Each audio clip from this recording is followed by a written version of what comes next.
on est maintenant rendu à la partie de programmation. Donc, je vais utiliser toujours le document papier, en fait, le document PDF, pour venir copier-coller les scripts parce que je veux être sûr qu'il n'y ait pas de faute de frappe.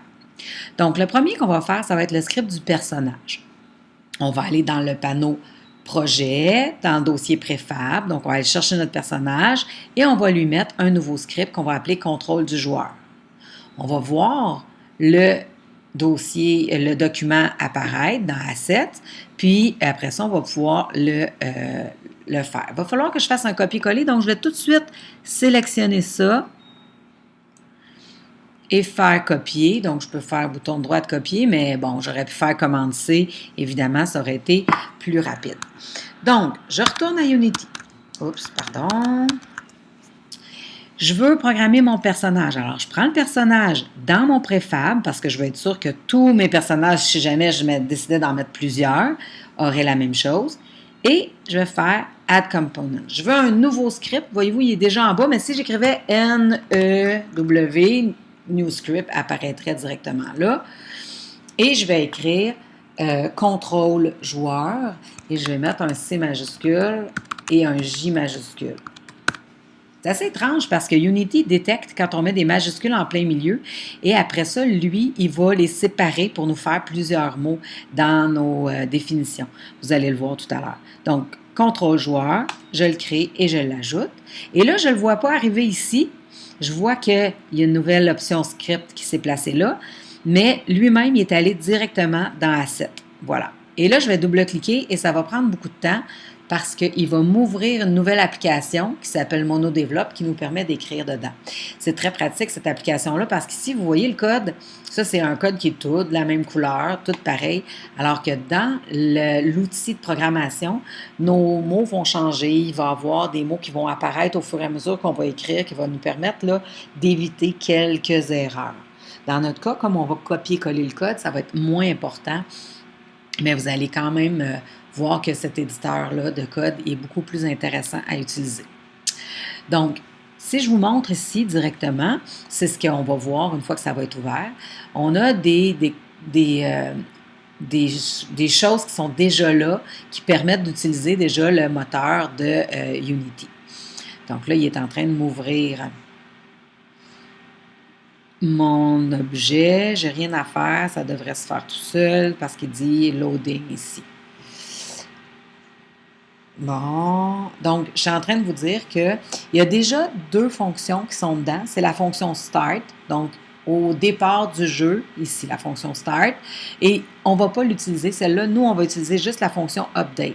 Sauf que comme j'ai déjà fait un copier, je reviens à mon travail, il y a déjà le using, ça c'est les collections qu'ils utilisent de Unity, il y a déjà le update. Alors ce que je vais faire dans mon code ici, je vais tout effacer ce qui est là et je vais directement faire commande V pour aller mettre tout ce qui est là. Là, on pourrait se faire un peu d'espace, là, juste mettre ça comme ça, par exemple, comme ça. J'en profite pour vous dire que quand ça commence par deux petites barres, c'est écrit ensuite en français, c'est moi qui vous ai écrit ça. On appelle ça des commentaires, ça sert à expliquer le code. Donc, le code qu'on a ici, c'est qu'à chaque update, ça veut dire plusieurs fois par seconde. Il est toujours en train de faire ça. Il regarde, est-ce que j'ai fait un déplacement horizontal? Et là, il fait un calcul pour dire de combien de rotation ça donne. Donc, on l'appelle ma rotation. Ensuite, il regarde, est-ce que j'ai fait un déplacement avant-arrière? Donc, vous allez voir, le horizontal, vertical, ça donne un drôle d'effet ici, mais c'est ce qui fait la rotation ici, puis le mouvement ici. Ensuite, il dit, bon, ben, OK, fais-moi une rotation avec la variable rotation, fais-moi une translation avec la variable mouvement. Donc, on prépare nos variables, ensuite, on les utilise. Quand j'ai programmé ici, je fais, ben, je pourrais faire ici, File, Save, mais vous voyez ici, c'est commande S.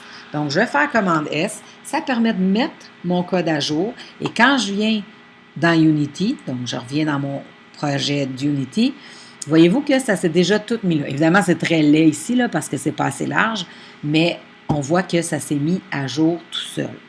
Donc, mon joueur a déjà sa programmation.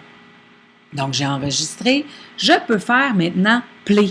Play, ça va nous permettre de jouer. Alors, c'est sûr que si je vais en game, je vois à quoi ça va ressembler, mais on ne voit rien. Donc, si je fais play, là, je peux jouer. Alors, ce qu'on a fait, ça permet de se déplacer avec les flèches du clavier. Donc, je vais l'essayer. Ça se peut que ça fasse n'importe quoi. J'avance. Donc, j'avance. Il avance sur les côtés au lieu d'avancer par en avant. Et je tourne. Là, ma rotation, elle va bien. Donc, je suis contente de ma rotation, mais au lieu d'avancer en avant, en arrière, en fait, ça avance en avant, en arrière, mais moi, je voudrais qu'il avance vers le Sunday plutôt que d'avancer vers moi. Donc, je vais changer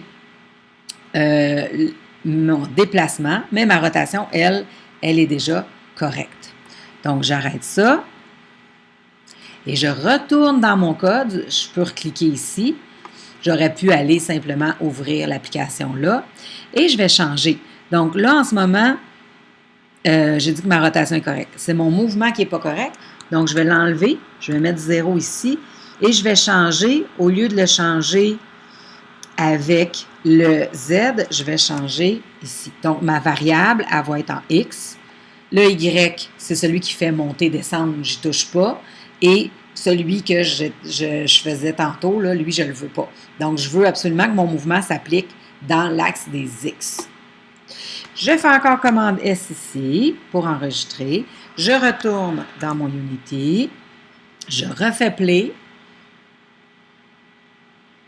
Et je regarde si ça fonctionne. Donc là, reculer, avancer sont inversés. Donc quand j'avance, ça recule. Puis quand je recule, ça avance. C'est pas ça que je voulais. Je l'arrête en repassant sur play. Je retourne dans mon code et je vais faire le contraire de ça. Donc je rajoute un négatif en avant. Même chose, j'enregistre, commande S. Je retourne dans Unity. Il s'est enregistré, il est déjà changé. Si je regardais ici, là, vous verrez que le négatif que je viens de rajouter est là. Alors, je réessaie et je vois, là, ça bouge comme je voudrais. Voilà.